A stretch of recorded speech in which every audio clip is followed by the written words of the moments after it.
Bonjour madame le maire. Mon nom est là. En fait, là, c'est mon monsieur qui m'appelle parce qu'il a été appelé par l'amiral du projet. Non, mais j'espère que la présidente entend ça, quoi. Les confrères sont partis en courant, mais... Non, merci. C'est déjà très compliqué. Alors, légère présentation déjà. Alors, je suis maître Apollon Pépiezep, l'avocat de la grande famille Fotso, du moins d'une partie de la famille. Et je suis avec mon confrère maître Frégis Niat.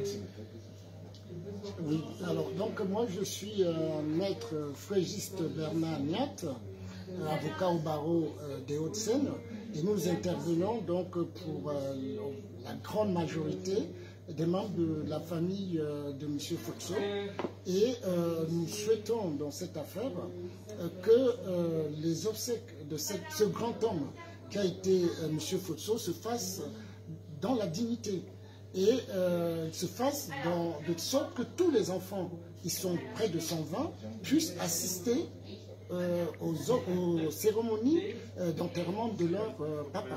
Est-ce que la décision qui a été prise ce matin vous satisfait déjà d'emblée? Alors, je ne vous dirai pas que la décision nous satisfait parce qu'il ne faudrait pas qu'on puisse interpréter l'action de nos clients comme si c'était pour faire tourner en rond. L'intérêt est que le corps de M. Fotso puisse rentrer le plus rapidement possible au Cameroun, mais dans les meilleures conditions. Dans les meilleures conditions, et vous voyez que c'est la partie d'en face qui essaie de faire traîner les choses. Quand on vous signifie les conclusions et les pièces hier à 20 h, comment est-ce qu'on peut respecter le contradictoire? Eux, le confrère. Donc, en principe, nous nous posons la question de savoir quel est leur intérêt. Nous venions aujourd'hui demander simplement au tribunal de rendre une décision qui va dans l'intérêt de la majorité de la famille qui veut simplement que, compte tenu de la situation sanitaire actuelle, que les choses puissent se calmer. Les frontières sont en train de s'ouvrir.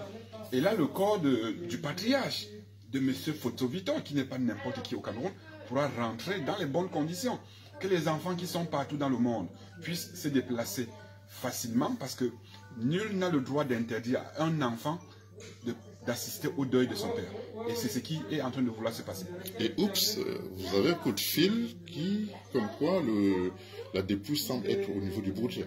Et c'est ce qui attire encore la suspicion, parce que, comme vous l'avez sans doute compris lors de l'audience, il y a une plainte qui a été déposée. Une plainte qui est déposée et qui est motivée une fois de plus par cette volonté de précipitation. Qu'est-ce qu'on veut cacher? Qu'est-ce qu'on cache aux gens? Quand vous êtes d'une famille et que vous apprenez le décès de votre père par les médias, on se dit, c'est pour un problème. Nous n'incriminons personne. La famille, les veuves que nous défendons, veulent simplement savoir de quoi et dans quelles conditions est décédé M. Victor Fotso. Merci. Et aussi, effectivement, aujourd'hui, il y a eu un renvoi de l'affaire au 17 juin. Et nous apprenons à l'instant que, alors que l'affaire est pendante devant le tribunal, il semblerait que dans cette volonté de soustraire le corps, en tout cas la dépouille, aux enquêtes, il semblerait que déjà le corps se trouve j'allais dire, on est en train de vouloir, malgré la procédure, acheminer le corps précipitamment au Cameroun. Est-ce que c'est possible, ça? Alors, c'est possible, mais il faut, et nous allons intervenir juste après votre interview, pour effectivement informer les autorités portuaires, aéroportières, qu'il y a une procédure en cours et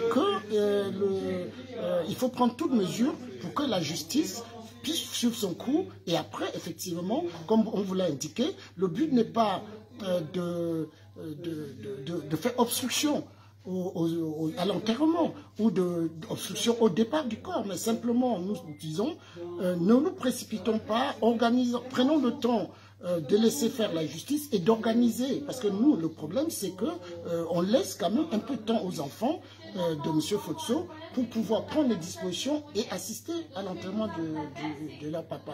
Et donc, une semaine ou quelques jours de plus ou de moins, je ne pense pas que ça puisse handicaper les cérémonies d'obsèques.